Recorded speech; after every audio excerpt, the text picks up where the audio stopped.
2003 में तिब्बत के प्राचीन साख्या मठ की एक बंद दीवार के पीछे पुरातत्वविदों ने एक खोया हुआ पुस्तकालय खोजा।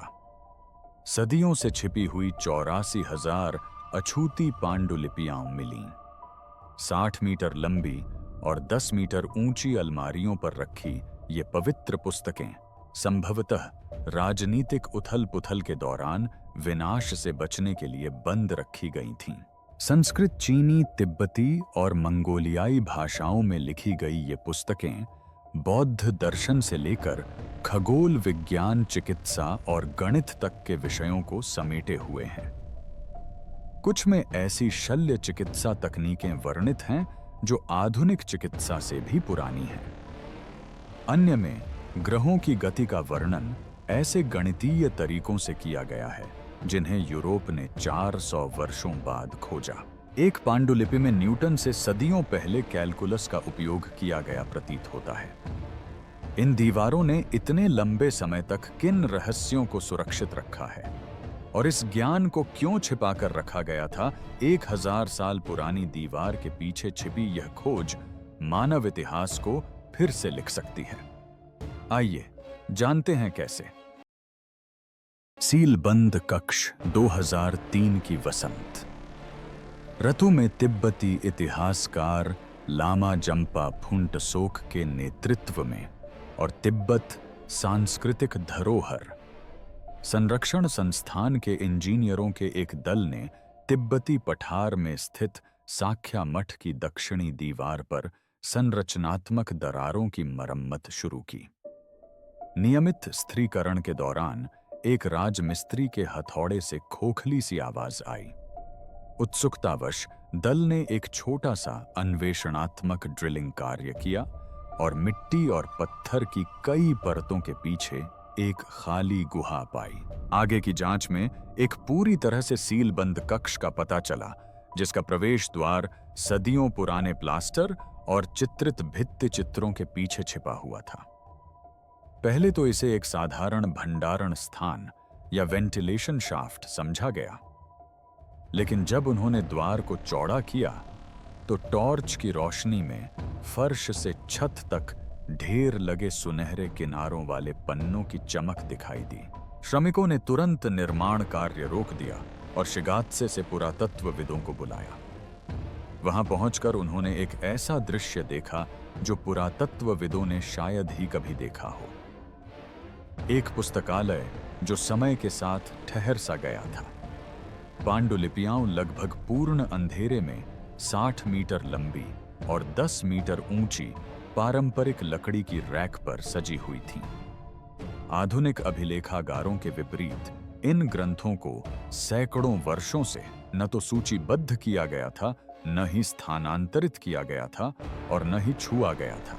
वे ठीक उसी रूप में मौजूद थे जैसे उन्हें रखा गया था, चाहे आक्रमण से भागते भिक्षुओं द्वारा, ज्ञान की रक्षा करते विद्वानों द्वारा या ऐसे संरक्षकों द्वारा जो उस विरासत को संरक्षित कर रहे थे जो अन्यथा लुप्त हो सकती थी।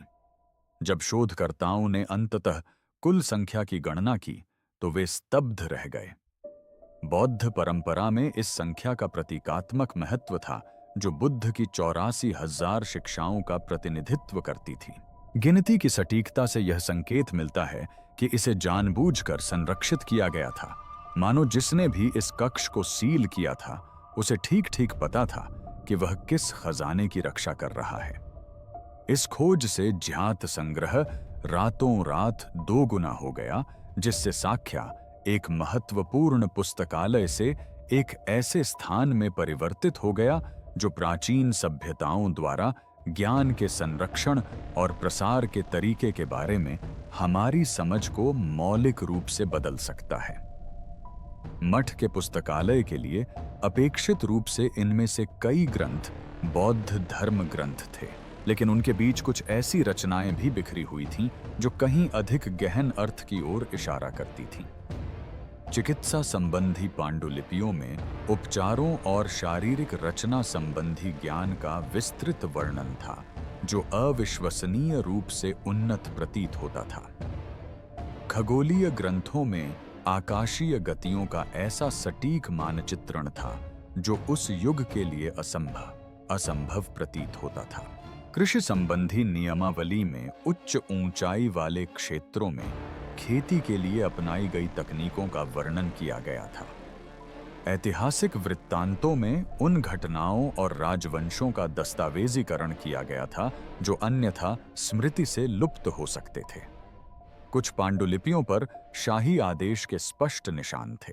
युआन राजवंश के संस्थापक सम्राट कुबलई खान ने शाक्य दर्शन के 5वें विद्वान फागपालामा को भेंट करने के लिए अनेक ग्रंथों की रचना का आदेश दिया था। ये साधारण उपहार नहीं थे। ये ज्ञान में साम्राज्य के निवेश का प्रतीक थे। यह मान्यता थी कि ज्ञान उतना ही मूल्यवान है जितना कि क्षेत्र। अपने चरम पर मंगोल साम्राज्य ने कोरिया से लेकर हंगरी तक की सभ्यताओं को जोड़ा, जिससे बौद्धिक आदान प्रदान के अभूतपूर्व अवसर उत्पन्न हुए। पांडुलिपियों में यह समन्वय प्रतिबिंबित होता है। चीनी खगोल विज्ञान भारतीय गणित के साथ मिश्रित हो गया। मंगोलियाई चिकित्सा पद्धतियों को तिब्बती लिपि में दर्ज किया गया था। फारसी दर्शन का संस्कृत में अनुवाद किया गया था।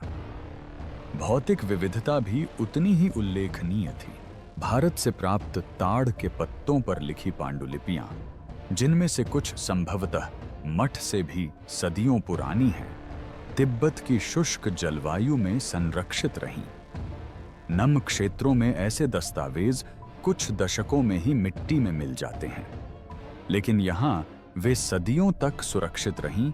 उनकी सतह अभी भी पठनीय है और उनकी झिल्दें अक्षुण्ण हैं। चीन से प्राप्त रेशमी पांडुलिपियां, जिनमें से कुछ कई मीटर लंबी थीं, पर इतनी बारीक लिखावट थी कि कलात्मकता को सराहने के लिए आवर्धन की आवश्यकता थी। अज्ञात मूल के चर्मपत्र ग्रंथों में कई लेखन प्रणालियों का मिश्रण था जो बहुभाषी लेखकों या उससे भी पुराने स्रोतों से नकल किए गए ग्रंथों का संकेत देते थे। फिर कुछ असाधारण नमूने भी थे। एक पांडुलिपि का वजन 500 किलोग्राम से अधिक था और इसे दुनिया की सबसे भारी किताब के रूप में मान्यता प्राप्त है। इसके मोटे मोटे पन्ने, जिन पर सोने के अक्षरों में लिखावट थी, शोधकर्ताओं की टॉर्च की रोशनी में भी चमक रही थी। एक अन्य पांडुलिपि पूरी तरह से खोलने पर 6 फीट लंबी थी। इसकी सतह पर खगोलीय आरेख इतने जटिल रूप से उकेरे गए थे कि वे आधुनिक तारामंडल चार्ट से मिलते जुलते थे। तीसरे भाग में शल्य चिकित्सा संबंधी चित्र प्रतीत होते थे। मानवाकृतियां और संस्कृत में टिप्पणियां, जिनमें ऐसी प्रक्रियाओं का वर्णन था जिन्हें आधुनिक चिकित्सक आश्चर्यजनक रूप से परिष्कृत पाते थे। यह जगह क्या थी और इसे क्यों छिपाकर रखा गया था? ज्ञान का किला साक्या मठ तिब्बती पठार से आस्था और पत्थर से निर्मित एक किले की तरह खड़ा है। 1073 में खूनचोक ग्यालपो द्वारा स्थापित यह तिब्बती बौद्ध धर्म के साक्या संप्रदाय का सबसे महत्वपूर्ण केंद्र बन गया। यह उन 4 प्रमुख परंपराओं में से एक है जिन्होंने हिमालय के आध्यात्मिक परिदृश्य को आकार दिया। ल्हासा से लगभग 300 मील पश्चिम में वर्तमान तिब्बत स्वायत्त क्षेत्र में स्थित यह मठ कभी अपने उत्तरी भाग में ही 100 से अधिक इमारतों में फैला हुआ था। इसकी मोटी और भव्य दीवारें न केवल पूजा पाठ के लिए बल्कि संरक्षण के लिए भी बनाई गई थीं। 13वीं शताब्दी तक साक्या मठ राजनीतिक सत्ता का केंद्र बन चुका था। इसके मठाधीशों ने युआन चीन के आधिपत्य में तिब्बत पर शासन किया, जिनका प्रभाव धार्मिक मामलों से कहीं अधिक व्यापक था। कुबलई खान के आध्यात्मिक सलाहकार ड्रोगन चोग्याल फागपा के आदेश पर 1268 में निर्मित दक्षिणी मठ सम्राटों द्वारा प्रायोजित ज्ञान का भंडार बन गया। ये केवल धार्मिक ग्रंथ ही नहीं थे, बल्कि मानवीय समझ के विश्वकोश थे, जिनका निर्माण मंगोल साम्राज्य द्वारा पूर्व और पश्चिम को अभूतपूर्व रूप से जोड़ने के समय हुआ था। लेकिन इतिहास ऐसे खजानों के साथ शायद ही कभी नरमी बरतता है। उत्तरी मठ का अधिकांश भाग 1966 से 1976 के बीच चीन की सांस्कृतिक क्रांति के दौरान नष्ट हो गया था, जब तिब्बत भर में अनगिनत बौद्ध धर्म ग्रंथों और कलाकृतियों को व्यवस्थित रूप से मिटा दिया गया था। फिर भी किसी तरह साक्या बच गया। रिपोर्टों के अनुसार प्रधानमंत्री जोउ एनलाई ने स्वयं हस्तक्षेप करके मठ और उसके पुस्तकालय को बचा लिया था। फिर भी दशकों बाद जब विद्वानों को वहां प्रवेश मिला, तब तक वे दीवारों के भीतर मौजूद सामग्री का केवल एक अंश ही जान पाए थे। दृश्यमान पुस्तकालय में पहले से ही 40,000 से अधिक ग्रंथ मौजूद थे, जो कई भाषाओं में हस्तलिखित थे, जिनमें बौद्ध धर्म ग्रंथ और साहित्य, दर्शन, खगोल विज्ञान, कृषि और कला की रचनाएं शामिल थीं। इस क्षेत्र की शुष्क जलवायु द्वारा संरक्षित ताड़ के पत्तों की पांडुलिपियां लोहे की झिल्दों में बंधे विशाल ग्रंथों के साथ रखी थीं। छाया में ऊपर उठती अलमारियां ज्ञान का एक ऊर्ध्वाकार भूल भुलैया थीं, जो मानो छत को छू रही थीं। आगंतुकों ने एक लगभग पवित्र वातावरण का वर्णन किया। प्राचीन चर्मपत्र और अगरबत्ती की सुगंध से हवा महक रही थी। मठ की वास्तुकला स्वयं ही उसके उद्देश्य को बयां कर रही थी। कई मीटर मोटी दीवारें तिब्बत की कठोर जलवायु से सुरक्षा प्रदान करती थीं, साथ ही संरक्षण के लिए आदर्श परिस्थितियां भी बनाती थीं। वे ठंडे, सूखे और स्थिर थे। अधिक ऊंचाई पर होने के कारण हवा पतली और नमी कम थी, जो समशीतोष्ण क्षेत्रों में इसी तरह के संग्रहों को नष्ट करने वाली क्षय प्रक्रिया से प्राकृतिक रूप से बचाव करती थी। लेकिन जो बात वास्तव में साक्या को अलग बनाती थी, वह केवल दिखने वाली चीजें ही नहीं थीं, बल्कि छिपी हुई चीजें भी थीं। और 2003 में दुनिया को पता चलेगा कि एक दीवार कितने रहस्यों को छिपा सकती है।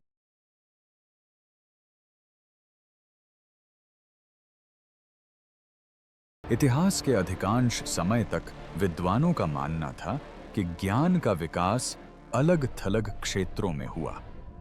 ग्रीस ने हमें दर्शन शास्त्र दिया, चीन ने हमें कागज दिया और भारत ने हमें गणित दिया, और प्रत्येक सभ्यता ने काफी हद तक दूसरों से स्वतंत्र रूप से प्रगति की।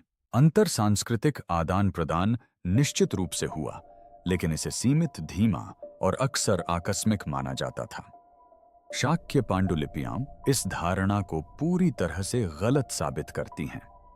इनमें पाई जाने वाली भाषाई विविधता भारत से संस्कृत, पूर्व से चीनी पठार से तिब्बती और मैदानों से मंगोलियाई। यह संकेत देती है कि पुस्तकालय को जानबूझकर संस्कृतियों के बीच सेतु बनाने के उद्देश्य से बनाया गया था। यह महज स्थानीय भाषाओं में अनुवादित बौद्ध ग्रंथों का संग्रह नहीं था। यह एक ऐसा संग्रह था जिसने ज्ञान को उसके मूल स्वरूप में संरक्षित किया, साथ ही विभिन्न परंपराओं के विचारों को संश्लेषित करते हुए नए कार्यों का निर्माण भी किया। 1000 साल पुरानी दीवार के पीछे मिले खगोलीय ग्रंथों पर विचार करें। तिब्बत की ऊंचाई और स्वच्छ आकाश इसे खगोलीय अवलोकन के लिए आदर्श बनाते थे, और तिब्बती खगोलविदों ने ग्रहों की गति का पता लगाने के लिए परिष्कृत प्रणालियां विकसित कीं। लेकिन पांडुलिपियों में चीनी तारामंडल सूचियों, भारतीय गणितीय खगोल विज्ञान और संभवतः रेशम मार्ग के माध्यम से प्रसारित फारसी या अरबी स्रोतों का प्रभाव दिखाई देता है। कुछ शोधकर्ताओं का मानना है कि कुछ तारामंडल चाट मठ से सदियों पुराने हैं, जिससे पता चलता है कि उन्हें पुराने स्रोतों से कॉपी किया गया था, जिससे संभवतः प्राचीन साम्राज्यों में किए गए अवलोकन संरक्षित हुए होंगे, जिनके मूल अभिलेख लुप्त हो गए हैं। एक चार्ट जिसका अभी भी विश्लेषण किया जा रहा है, ऐसा प्रतीत होता है कि उसमें 1054 ईस्वी में चीनी खगोलविदों द्वारा दर्ज किए गए एक सुपरनोवा का दस्तावेजीकरण किया गया है। लेकिन इसमें अतिरिक्त अवलोकन और गणनाएं भी शामिल हैं जो चीनी स्रोतों में नहीं मिलती। यह ज्ञान तिब्बत तक कैसे पहुंचा? विभिन्न परंपराओं से प्राप्त अवलोकनों का संश्लेषण कौन कर रहा था? चिकित्सा संबंधी पांडुलिपियां तो और भी अधिक उल्लेखनीय कहानी बयां करती हैं। एक पांडुलिपि में संस्कृत में वर्णित शल्य चिकित्सा तकनीकों के साथ साथ चीनी जड़ी बूटी उपचार और तिब्बती आध्यात्मिक उपचार पद्धतियों का वर्णन है। यह एक वैश्वीकृत प्राचीन विश्व के लिए चिकित्सा पाठ्य पुस्तक है। दूसरी पांडुलिपि में भारतीय आयुर्वेदिक सिद्धांतों और स्थानीय रूप से उपलब्ध जड़ी बूटियों के संयोजन से ऊंचाई पर होने वाली बीमारी के उपचार पर चर्चा की गई है, जो यह दर्शाता है कि चिकित्सक सक्रिय रूप से विदेशी ज्ञान को स्थानीय परिस्थितियों के अनुकूल ढाल रहे थे। ये समानांतर रूप से विद्यमान पृथक परंपराएं नहीं थीं। वे सक्रिय रूप से संवाद कर रही थीं, वाद विवाद कर रही थीं और एक दूसरे से सीख रही थीं। गणितीय ग्रंथ शायद सबसे आकर्षक संभावनाओं को उजागर करते हैं। प्राचीन भारत ने गणित में अभूतपूर्व योगदान दिया। शून्य की अवधारणा, दशमलव प्रणाली, प्रारंभिक बीजगणित। लेकिन इस ज्ञान का अधिकांश भाग सदियों के घुमावदार रास्तों से इस्लामी जगत और फिर यूरोप तक पहुंचा। क्या इसका कुछ हिस्सा हिमालयी मठों के माध्यम से सीधे चीन तक पहुंचा? कई पांडुलिपियों में संख्यात्मक संकेतन हैं जो भारतीय और चीनी प्रणालियों का मिश्रण प्रतीत होते हैं, जो निष्क्रिय प्रसार के बजाय सक्रिय संचरण का संकेत देते हैं। ताड़ के पत्तों पर लिखी पांडुलिपियां स्वयं इस बारे में प्रश्न उठाती हैं कि इससे भी पुराने स्रोतों से कौन सा ज्ञान संरक्षित किया गया होगा। ताड़ के पत्ते हजारों वर्षों तक नहीं टिकते, इसलिए ये प्रतियां हैं। लेकिन किसकी प्रतियां? कुछ विद्वानों का अनुमान है कि कुछ ग्रंथों में भारत की पूर्व बौद्ध परंपराएं या उन सभ्यताओं का ज्ञान संरक्षित हो सकता है जिनके लिखित अभिलेख लुप्त हो चुके हैं। गुप्त साम्राज्य, जो भारत का विज्ञान और गणित का स्वर्ण युग था, ने व्यापक साहित्य का सृजन किया जिसे मौखिक रूप से प्रसारित किया गया या नाशवान सामग्रियों पर लिखा गया। इसका अधिकांश भाग लुप्त हो चुका है। क्या इसकी प्रतियां शाक्य काल में मौजूद हो सकती हैं? एक ताड़ के पत्तों की पांडुलिपि, जिसकी लिपि को प्राचीन संस्कृत के एक रूप के रूप में पहचाना गया है, जो अब आमतौर पर उपयोग में नहीं है, में खगोलीय सारणियां हैं जो किसी भी ज्ञात भारतीय स्रोत से मेल नहीं खाती। इसकी उत्पत्ति कहां से हुई? यह किस परंपरा का प्रतिनिधित्व करता है? ऐतिहासिक वृत्तांत अपने आप में कई रहस्य प्रस्तुत करते हैं। जहां अधिकांश वृत्तांत तिब्बती घटनाओं और बौद्ध परंपराओं पर केंद्रित हैं, वहीं कुछ में ऐसे स्थानों, लोगों और घटनाओं का उल्लेख है जिन्हें इतिहासकारों के लिए समझना कठिन है। इनमें मध्य एशिया में स्थित राज्यों या पौराणिक कथाओं के संदर्भ भी मिलते हैं। प्रौद्योगिकी का विवरण, सिंचाई प्रणालियां, स्थापत्य तकनीकें, वे ग्रंथ अपने समय काल के हिसाब से बहुत उन्नत प्रतीत होते हैं। फिर ऐसे ग्रंथ भी हैं जिन्हें किसी श्रेणी में रखना असंभव है। ऐसी रचनाएं जो विज्ञान और धर्म, इतिहास और मिथक और दर्शन और व्यावहारिक शिक्षा का मिश्रण है। मध्यकालीन तिब्बती दृष्टिकोण में ये अलग अलग क्षेत्र नहीं थे। चिकित्सा को आध्यात्मिक अभ्यास से अविभाज्य रूप से जोड़ा जा सकता था। खगोल विज्ञान ब्रह्मांड विज्ञान से संबंधित था। दर्शन शास्त्र में तत्व, मीमांसा और नैतिकता दोनों समाहित हैं। ये पांडुलिपियां ज्ञान की इस एकीकृत दृष्टि को प्रतिबिंबित करती हैं जो आधुनिक पाठकों को इन्हें हमारी श्रेणियों में ढालने के बजाय अपने स्वयं के दृष्टिकोण से समझने की चुनौती देती हैं। लेकिन यहीं से इसके निहितार्थ चौंका देने वाले हो जाते हैं। यदि शाक्य संग्रह मध्य युग के हिमालयी ज्ञान नेटवर्क का एक छोटा सा अंश भी दर्शाता है, तो यूरेशिया में सूचना के प्रसार की हमारी पूरी समझ अधूरी रह सकती है। शाक्य पांडुलिपियां बताती हैं कि भारत से मंगोलिया तक, चीन से फारस तक ज्ञान का एक विशाल परस्पर जुड़ा हुआ संसार था, जिसमें तिब्बत एक महत्वपूर्ण केंद्र था। एक ऐसा स्थान जहां अनेक सभ्यताओं का ज्ञान एकत्रित होता था, उसकी नकल की जाती थी, उसका संश्लेषण किया जाता था और भावी पीढ़ियों के लिए संरक्षित किया जाता था। यदि हम इन ग्रंथों में निहित ज्ञान को समझ सकें, तो हम ऐसे वैज्ञानिक अंतर्दृष्टियों का पता लगा सकते हैं जो इनके कथित आविष्कार से सदियों पहले की हैं। ऐतिहासिक घटनाएं जिन्होंने कोई और निशान नहीं छोड़ा, दार्शनिक विचार जो कुछ समय और स्थानों पर लोगों की सोच और धारणाओं को चुनौती देते हैं। लेकिन एक समस्या है, समय के साथ एक ऐसी दौड़ जो हर गुजरते साल के साथ और भी अधिक जरूरी होती जा रही है। 20% फॉरएवर प्रिजर्वेशन हमेशा क्षय के विरुद्ध एक दौड़ होती है, लेकिन साक्य पांडुलिपियों के मामले में दांव विशेष रूप से अस्तित्वगत प्रतीत होता है। ये ग्रंथ सांस्कृतिक क्रांति से भाग्य हस्तक्षेप या भौगोलिक दूरी के कारण ही बच पाए, लेकिन वे अभी भी असुरक्षित हैं।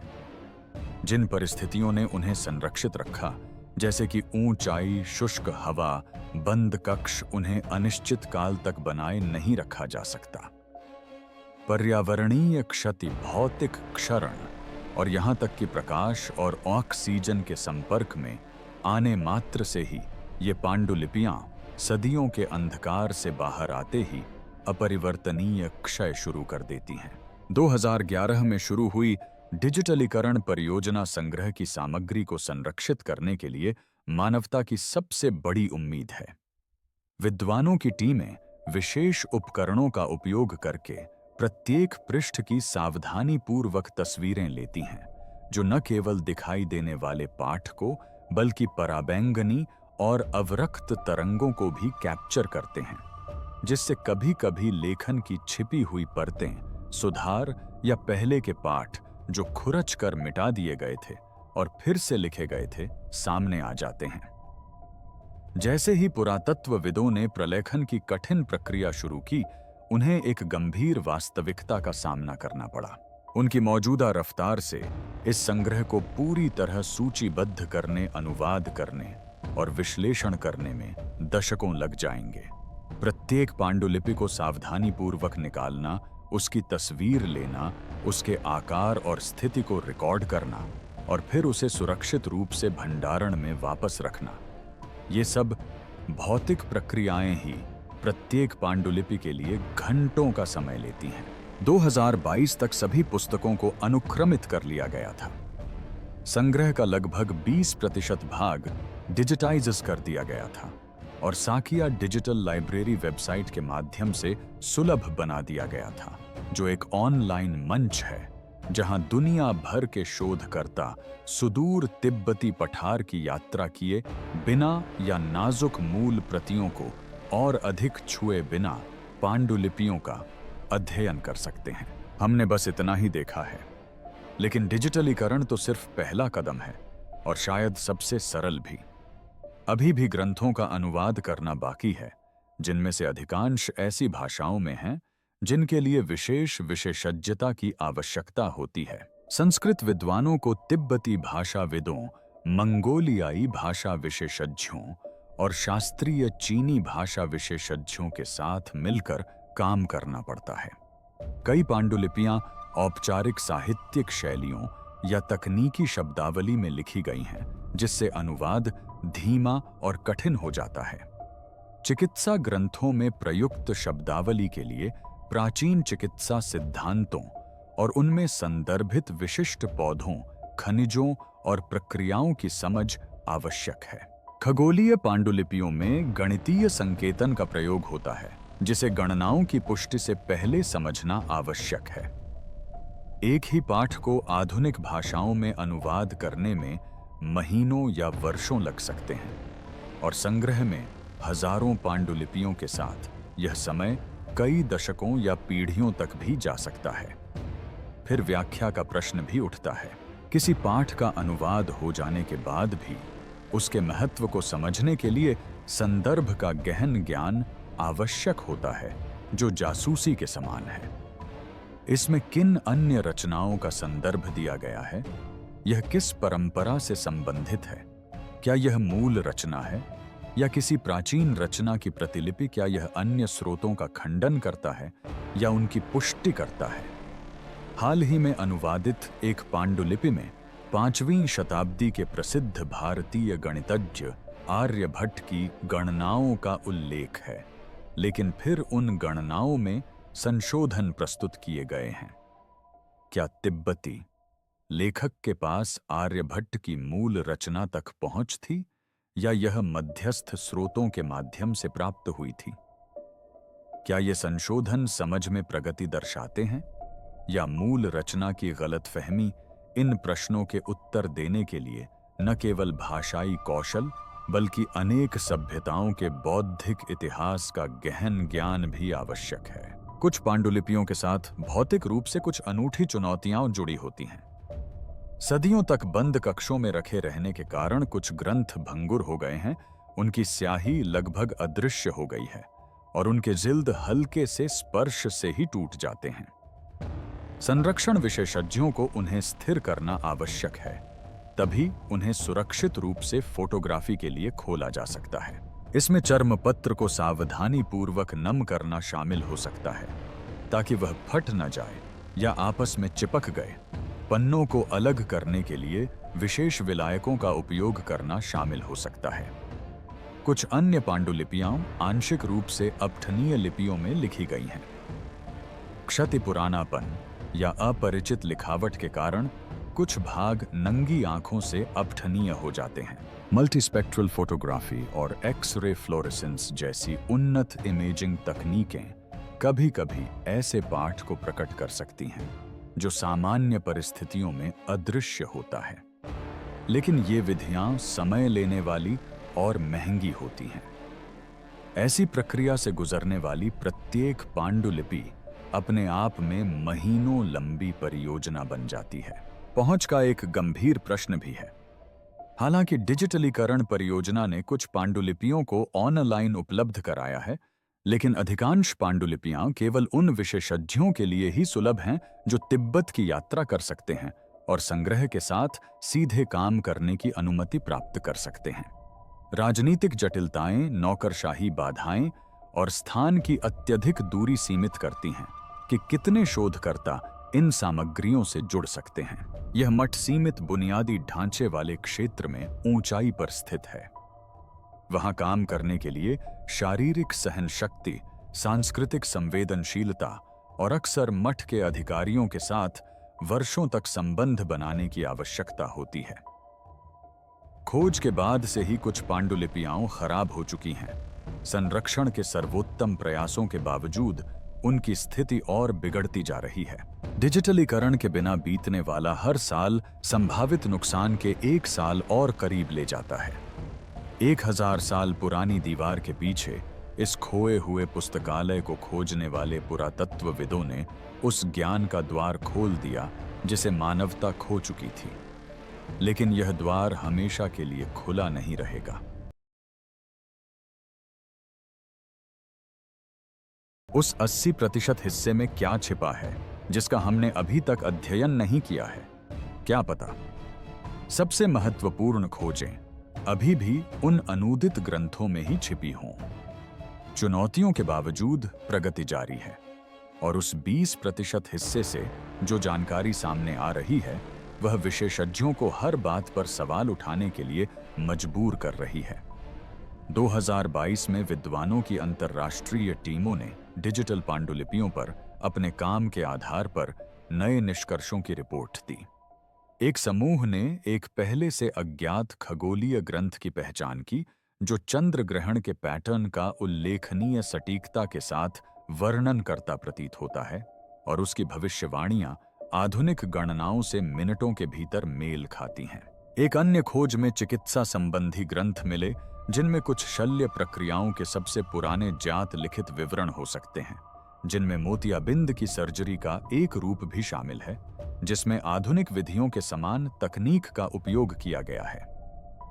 तीसरी खोज में दार्शनिक रचनाएं मिलीं जिनसे भारत से पूर्वी एशिया तक बौद्ध विचारों के प्रसार पर नई रोशनी पड़ती है, जो विद्वानों के बीच पहले के दस्तावेजों की तुलना में अधिक प्रत्यक्ष संपर्क का संकेत देती हैं। लेकिन 3 खोजें विशेष रूप से महत्वपूर्ण हैं। 3 पांडुलिपियां जो हमें इतिहास की किताबों को फिर से लिखने के लिए मजबूर कर सकती हैं। पहली एक शल्य चिकित्सा पुस्तिका जिसमें मोतियाबिंद की प्रक्रियाओं, तंत्रिका शल्य चिकित्सा की सटीकता के साथ ट्रेपनेशन और संक्रमण की प्रारंभिक समझ का वर्णन है, जिसमें उबले हुए उपकरणों और जड़ी बूटियों के उपयोग की सलाह दी गई है, जिनके बारे में अब हम जानते हैं कि उनमें जीवाणुरोधी गुण होते हैं। वर्णित मोतियाबिंद तकनीक आधुनिक विधियों के काफी समान है, जिसमें धुंधले लेंस को हटाने के लिए एक घुमावदार सुई का उपयोग किया जाता है। ट्रेपनेशन के निर्देशों में खोपड़ी में छेद करने के लिए सटीक माप और कोण निर्दिष्ट किए गए हैं। साथ ही उन क्षेत्रों के बारे में चेतावनी भी दी गई है जिनसे बचना चाहिए। यह ज्ञान व्यापक शारीरिक अध्ययन या सदियों के संचित शल्य चिकित्सा अनुभव का संकेत देता है। यह आदिम चिकित्सा नहीं थी, यह एक परिष्कृत विज्ञान था जो एक साथ कई सभ्यताओं के सर्वोत्तम ज्ञान पर आधारित था। दूसरी खोज तो और भी चौंकाने वाली है। एक खगोलीय पांडुलिपि जिसकी वर्तमान में प्रामाणिकता की जांच की जा रही है, में ग्रहों की गति का वर्णन दीर्घवृत्ताकार कक्षाओं का उपयोग करके किया गया है। एक ऐसी अवधारणा जिसे यूरोपीय खगोल विज्ञान ने 17वीं शताब्दी में केपलर के आने तक स्वीकार नहीं किया था। फिर भी यह लेख 13वीं या 14वीं शताब्दी का प्रतीत होता है। यदि यह प्रामाणिक है तो इसका अर्थ है कि मध्यकालीन तिब्बत में किसी ने यह समझ लिया था कि ग्रह सूर्य के चारों ओर पूर्ण वृत्ताकार गति नहीं करते। कोपरनिकस द्वारा सूर्य को हमारे सौर मंडल के केंद्र में होने का सुझाव देने से सदियों पहले। ऐतिहासिक वृत्तांतों में उन व्यापार नेटवर्कों का वर्णन है जिनके अस्तित्व के बारे में हमें जानकारी नहीं थी। अपने समय के हिसाब से कहीं अधिक उन्नत तकनीकें, उन राज्यों के बीच राजनयिक आदान प्रदान जिनके बारे में हम सोचते थे कि उनका आपस में कोई संपर्क नहीं था। एक इतिहास ग्रंथ में 13वीं शताब्दी के एक तिब्बती मिशन का उल्लेख है जो पश्चिमी देशों के दरबारों में खगोलीय ग्रंथों को लेकर गया था। इससे मध्यकालीन यूरोपीय पांडुलिपियों में प्रकट होने वाले रहस्यमय पूर्वी ज्ञान की व्याख्या संभव हो सकती है, जिसका इतिहासकारों को कोई स्पष्टीकरण नहीं मिल पाया था। लेकिन तीसरी खोज ही वह है जो सब कुछ बदल देती है। क्या होता है जब हमें ऐसा ज्ञान मिलता है जिसका अस्तित्व होना ही नहीं चाहिए था? दीवारें क्या याद रखती हैं? एक लेख जिसका आंशिक अनुवाद किया गया है खगोलीय स्थितियों की गणना करने की एक विधि का वर्णन करता है जो भारतीय त्रिकोणमितीय तकनीकों को चीनी बीजगणितीय पद्धतियों के साथ जोड़ती प्रतीत होती है। गणितीय ग्रंथों में यूरोप से सदियों पहले की बीजगणितीय संकेतन शैलियां, आश्चर्यजनक सटीकता वाली त्रिकोणमितीय सारणियां और ऐसी तकनीकें मिलती हैं जो उस समय और स्थान पर मौजूद नहीं होनी चाहिए थीं। लेकिन एक पांडुलिपि ऐसी है जो बाकी सभी से अलग है। ऐसा प्रतीत होता है कि इसमें कलन विज्ञान परिवर्तन की दर, तात्कालिक वेग और खगोलीय गणनाओं से संबंधित अवधारणाओं का उपयोग किया गया है। इस लेख में किसी ग्रह की कक्षा में किसी भी क्षण उसकी सटीक गति निर्धारित करने की विधि का वर्णन किया गया है। इसके लिए तात्कालिक परिवर्तन दर की गणना करने की समझ आवश्यक है। यही कैलकुलस का मूल आधार है, वह गणितीय क्रांति जिसने भौतिकी और इंजीनियरिंग को रूपांतरित किया, वह महत्वपूर्ण उपलब्धि जिसने न्यूटन को गति के नियम प्रतिपादित करने में सक्षम बनाया, और वह उपकरण जिसने आधुनिक विज्ञान को संभव बनाया। यदि इसकी पुष्टि हो जाती है तो यह पांडुलिपि न्यूटन और लाइबनिज से सदियों पुरानी है। इससे पता चलता है कि कैलकुलस का आविष्कार 17वीं शताब्दी के यूरोप में नहीं हुआ था, बल्कि इसे फिर से खोजा गया था। एक अन्य पांडुलिपि में कैलकुलस का एक प्रारंभिक रूप प्रतीत होता है, जिसमें उन अवधारणाओं का उपयोग किया गया है जो 17वीं शताब्दी तक यूरोपीय गणित में दिखाई नहीं देती थीं। यदि यह प्रमाणित हो जाता है तो इससे गणित के इतिहास के बारे में हमारी सारी धारणाएं बदल जाएंगी। लेकिन सबसे महत्वपूर्ण रहस्योद्घाटन विशिष्ट खोजों के बारे में नहीं है। यह इस बारे में है कि ज्ञान स्वयं कैसे कार्य करता है। शाक्य पांडुलिपियां एक ऐसे संसार को प्रकट करती हैं जहां विज्ञान और आध्यात्मिकता अलग अलग नहीं थे, जहां एक ही विद्वान चिकित्सा ग्रंथ, दार्शनिक टीकाएं और खगोलीय ग्रंथ लिखते थे, और इन तीनों को वास्तविकता के स्वरूप की एक ही खोज के पहलू मानते थे। एक चिकित्सक को शरीर रचना विज्ञान, जड़ी बूटियों, रोगी की आध्यात्मिक स्थिति, खगोलीय समय और नैतिक आयामों को एक साथ समझना आवश्यक था। एक खगोल शास्त्री केवल तारों का अध्ययन नहीं करता था, वे वास्तविकता की संरचना का मानचित्रण कर रहे थे, भौतिक अवलोकन को आध्यात्मिक समझ से जोड़ रहे थे। क्या होगा यदि यह एकीकृत दृष्टिकोण आदिम भ्रम नहीं बल्कि परिष्कृत अंतर्दृष्टि हो? क्या होगा यदि ज्ञान को कठोर विषयों में विभाजित करने से हम कुछ आवश्यक चीज खो दें? संबंधों को देखने की क्षमता, सीमाओं से परे सोचने की क्षमता, यह समझने की क्षमता कि ब्रह्मांड अलग अलग घटनाओं के बजाय एक समग्र इकाई के रूप में कार्य करता है। 1000 साल पुरानी दीवार के पीछे इस खोए हुए पुस्तकालय को खोजने वाले पुरातत्वविदों ने एक ऐसे अतीत का द्वार खोल दिया जो हमारी कल्पना से कहीं अधिक उज्ज्वल था। सदियों से हजारों आवाजें बोलने के लिए तैयार हैं, जो हमें वो सब बताएंगी जो हम भूल चुके हैं, जो हमें याद दिलाएंगी कि मानवता कभी क्या जानती थी। वो आवाजें जिन्होंने केपलर से पहले ग्रहों की गति को समझा था। वो व्यक्ति जिसने आधुनिक चिकित्सा से पहले जटिल शल्य चिकित्सा की थी। उन्होंने न्यूटन से पहले कैलकुलस का विकास किया। उन्होंने ज्ञान को टुकड़ों में नहीं बल्कि एक एकीकृत संपूर्णता के रूप में देखा। हमने उनकी बातों का केवल 20% ही सुना है। रेशम और ताड़ के पत्तों के उन गट्ठों में और क्या छिपा है जिन पर जानी पहचानी और अनजानी दोनों तरह की भाषाओं में लिखा है? नीचे कमेंट्स में अपने विचार जरूर बताएं, क्योंकि इससे मानव इतिहास को समझने का हमारा नजरिया पूरी तरह बदल जाता है। देखने के लिए धन्यवाद। अगले वीडियो में मिलते हैं।